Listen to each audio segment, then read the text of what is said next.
Hello friends, welcome back to my channel. दोस्तों कैसे हैं आप सब? आई होप कि आप सब बहुत अच्छे होंगे। दोस्तों आज की इस वीडियो में हम लोग बात करेंगे एमपी टेट वर्ग 2 चयन परीक्षा साइंस के लिए प्रकाश वाले चैप्टर से महत्वपूर्ण एमसीक्यूज आज हम लोग डिस्कस करने वाले हैं। दोस्तों ये जो एमसीक्यूज हैं वो प्रतियोगी परीक्षाओं में पिछले ईयर्स में पूछे गए हैं, तो आज हम लोग इन क्वेश्चन को डिस्कस करेंगे। तो चलिए स्टार्ट करते हैं।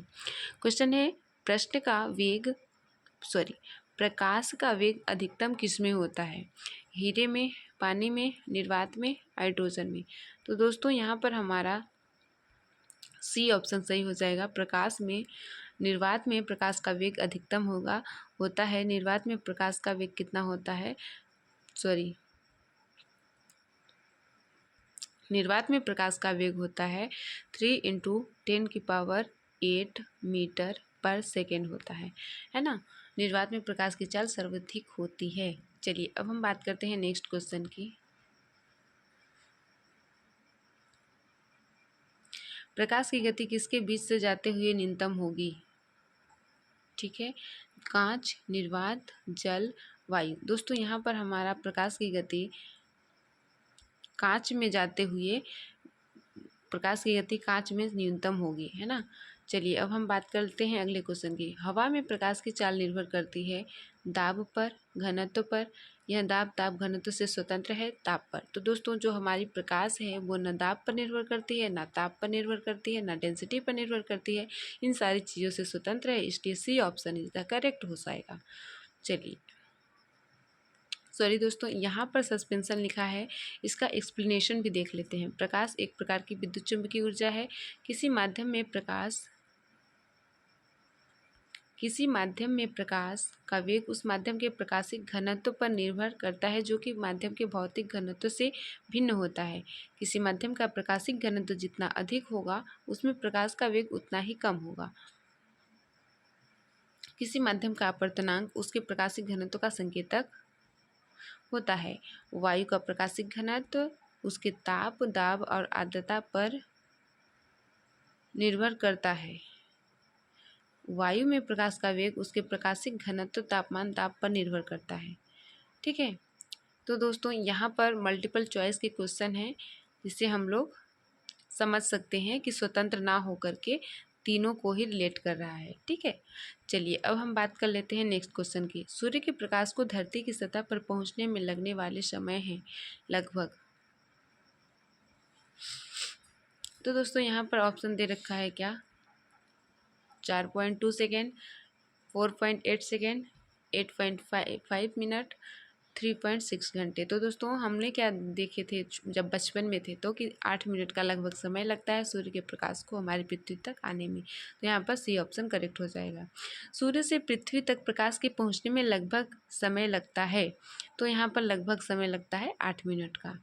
ठीक है, प्रश्न का सूर्य का प्रकाश पृथ्वी पर पहुँचता है 8 मिनट में। चलिए अब हम बात करते हैं अगले की। प्रकाश तरंगों के वायु से कांच में जाने पर जो चर प्रभावित होते हैं वे हैं ना। प्रकाश तरंगों का वायु से किस में जाते हैं? कांच में जाते हैं, तो क्या प्रभावित होता है? तो दोस्तों जब प्रकाश तरंगे वायु से कांच में जाते हैं तो तरंग दैर्ध्य, आवृत्ति, वेग, दोस्तों फ्रीक्वेंसी नहीं बदलती है। वेग और आवृत्ति, फ्रीक्वेंसी तो नहीं बदलती है। तरंग दैर्ध्य, आवृत्ति तो नहीं बदलती है। ठीक है, अब फोर्थ ऑप्शन है तरंग दैर्ध्य और वेग, तो ये ऑप्शन हमारा सही है। तरंग दैर्ध्य और वेग बदलता है किसी भी प्रकाश के माध्यम को एक माध्यम से दूसरे माध्यम में जाने से। ठीक है, अब हम जब प्रकाश एक माध्यम से दूसरे माध्यम में जाता है, निम्न में से कौन सा अपरिवर्तित रहता है? दोस्तों आवृत्ति अपरिवर्तित रहती है। मोस्ट इंपॉर्टेंट क्वेश्चन है। जब प्रकाश एक माध्यम से दूसरे माध्यम में जाता है, निम्न में से कौन सा चीज़ नहीं बदलती है? तो यहाँ पर फ्रीक्वेंसी नहीं बदलती है। चलिए नेक्स्ट बात कर लेते हैं। जब प्रकाश की किरण सघन माध्यम से विरल माध्यम में गमन करती है तो क्या होता है? देखिए अब हम बात कर लेते हैं क्या कि जो ये प्रकाश की किरण है, ठीक है, सघन माध्यम से, ये मान लीजिए सघन माध्यम है और ये मान लीजिए विरल माध्यम है। ठीक है, इसकी चाल बढ़ जाती है तथा अविलंब से दूर हट जाती है।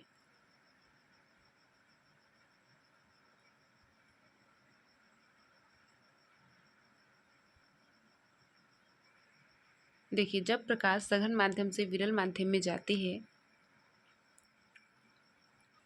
ये हमारा सघन माध्यम है और ये हमारा विरल माध्यम है, ठीक है। इसकी चाल बढ़ जाती है तथा यह विलंब से दूर हट जाती है। तो दोस्तों हाँ, ये बात सही है, क्योंकि प्रकाश के अपवर्तन में हमने क्या देखा था, जब प्रकाश सघन माध्यम से विरल माध्यम में जाती है तो यह विलंब से दूर हट जाती है, ठीक है। और जब सघन हमारा माध्यम होगा तो वहाँ पर प्रकाश की जो चाल है वो ज़्यादा हो जाएगी, क्योंकि वहाँ पर कम मटेरियल है, तो वहाँ पर प्रकाश अधिक सरलता से सघन जा सकेगा। इसकी चाल बढ़ जाती है तो यह विलंब की ओर झुक जाता है, झुक नहीं जाता है बल्कि दूर चला जाता है। इसकी चाल घट जाती है और विलंब से दूर हट जाती है। चाल घटती नहीं है बल्कि बढ़ जाती है। इसकी चाल घट जाती है, घटती नहीं है, बढ़ जाती है। तो दोस्तों यहाँ पर हमारा फर्स्ट ऑप्शन करेक्ट हो गया। इसकी चाल बढ़ जाती है तो अवलंब से दूर हट जाती है, ठीक है। चलिए अब हम बात करते हैं नेक्स्ट क्वेश्चन की। निम्नांकित ऊर्जा रूपांतरण में से किसके द्वारा प्रकाश संश्लेषण की क्रिया संपादित होती है? प्रकाश से रासायनिक ऊर्जा, प्रकाश से तापीय ऊर्जा, प्रकाश से ताप से जैव रासायनिक ऊर्जा, ऊष्मा से गतिज ऊर्जा। दोस्तों जो प्रकाश संश्लेषण की क्रिया होती है वो प्रकाश से रासायनिक ऊर्जा की ओर होती है। प्रकाश ऊर्जा का रासायनिक ऊर्जा में, ठीक है, बदलना। प्रकाश सजावट तथा विज्ञापन के लिए विसर्जन नलिकाओं में प्रयुक्त होने वाली गैस है carbon dioxide, ammonia, sulphur dioxide, neon. तो दोस्तों यहाँ पर नियान हमारा करेक्ट हो जाएगा। प्रकाश सजावट विज्ञापन के लिए विसर्जन नलिकाओं में प्रयुक्त होने वाली गैस नियान होती है। चलिए नेक्स्ट क्वेश्चन की बात कर लेते हैं फ्रेंड्स। पूर्ण आंतरिक परावर्तन होता है जब प्रकाश जाता है, ठीक है। तो हम जब पूर्ण आंतरिक परावर्तन होता है तो ये केस होती है कि जब हमारा प्रकाश सघन माध्यम से विरल में जाता है तो पूर्ण आंतरिक परावर्तन देखने को मिलता है, ठीक है। तो हीरे से कांच, जल से कांच, तो ये तो जल हो गया, क्या विरल से कांच नहीं होगा। वायु से जल, विरल से सघन हो गया, नहीं होगा। वायु से कांच, विरल से सघन हो गया, नहीं होगा। हमने क्या देखा, सघन से विरल में जाना चाहिए पूर्ण आंतरिक परावर्तन के लिए, तो हीरे से कांच हमारा सही हो जाएगा। हीरे का अपवर्तनांक ज़्यादा है और कांच का अपवर्तनांक कम है, तो मतलब ये सघन है और ये विरल है, तो सघन माध्यम से विरल माध्यम में जाना चाहिए, ठीक है। अब हम बात करते हैं नेक्स्ट क्वेश्चन की। प्रकाशिक तंतु जिस सिद्धांत पर काम करता है वह क्या है? तो वह पूर्ण आंतरिक परावर्तन पर काम करता है, प्रकाशिक तंतु।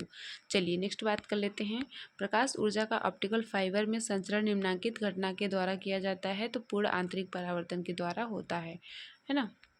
निम्नलिखित में से किस परिघटना का उपयोग ऑप्टिकल फाइबर में? दोस्तों यहाँ पर पूर्ण आंतरिक परावर्तन करेक्ट हो जाएगा।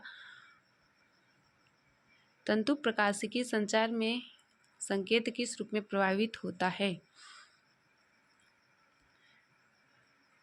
प्रकाश तरंग, रेडियो तरंग, सूक्ष्म तरंग, विद्युत तरंग। तो दोस्तों यहाँ पर प्रकाश तरंग के रूप में तंतु प्रकाश की संचार संकेत प्रभावित होता है। निम्नलिखित कथनों पर विचार करिए। तंतु प्रकाश की पूर्ण आंतरिक परावर्तन के सिद्धांत पर आधारित है। जी हाँ, प्रकाशिक तंतु संचार तंत्र में ऊर्जा उपभोग अत्यधिक कम होता है। प्रकाशिक तंतु संचार रेडियो आवृत्ति अवरोध से मुक्त होता है। भारत में प्रकाशिक तंतु के निर्माण में रिलायंस उद्योग समूह संलग्न है। इन कथनों में से कौन से सही हैं? तो दोस्तों यहाँ पर हमारा फर्स्ट सही है। प्रकाशिक तंतु पूर्ण परावर्तन पर सिद्धांत है। प्रकाशिक तंतु संचार तंत्र में उपभोग अत्यधिक कम होता है, ठीक है, ऊर्जा का उपभोग कम होता है प्रकाशिक तंतु में, ठीक है। प्रकाशिक तंतु संचार रेडियो आवृत्ति अवरोध से मुक्त है, ये बात भी सही है। भारत में प्रकाशिक तंतु के निर्माण में रिलायंस उद्योग समूह सन्नद्ध है। दोस्तों फोर्थ ऑप्शन गलत हो जाएगा। तो यहाँ पर हमारा तीनों ही सही है, पहला, दूसरा और तीसरा, तो इससे फर्स्ट ऑप्शन करेक्ट हो जाएगा। फर्स्ट, सेकेंड और थर्ड तीनों ही सही हैं। चलिए अब हम बात करते हैं। मरीजों के पेट के अंदर का परीक्षण करने हेतु डॉक्टरों द्वारा प्रयुक्त एंडोस्कोप निम्नलिखित में से किस सिद्धांत पर कार्य करता है?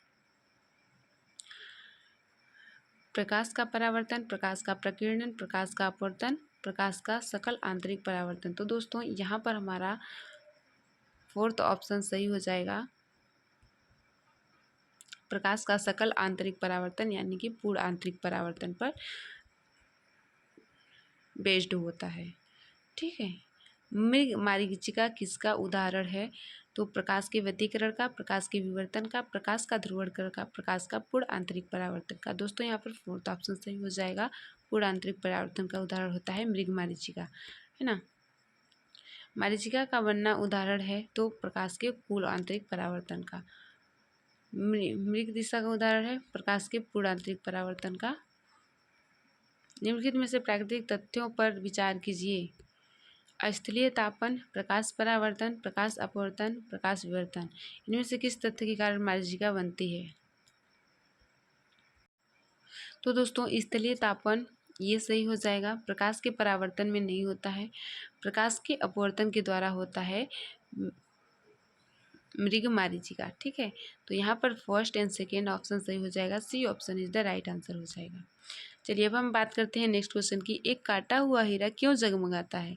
तो दोस्तों जो काटा हुआ हीरा होता है वो भी पूर्ण आंतरिक परावर्तन के सिद्धांत पर काम करता है। तो यहाँ पर इसकी आणविक संरचना के कारण नहीं, प्रकाश के शोषण के कारण ये भी नहीं, पूर्ण आंतरिक परावर्तन के कारण। C option is the right answer. ठीक है, चलिए अब हम बात करते हैं कि अगले क्वेश्चन की।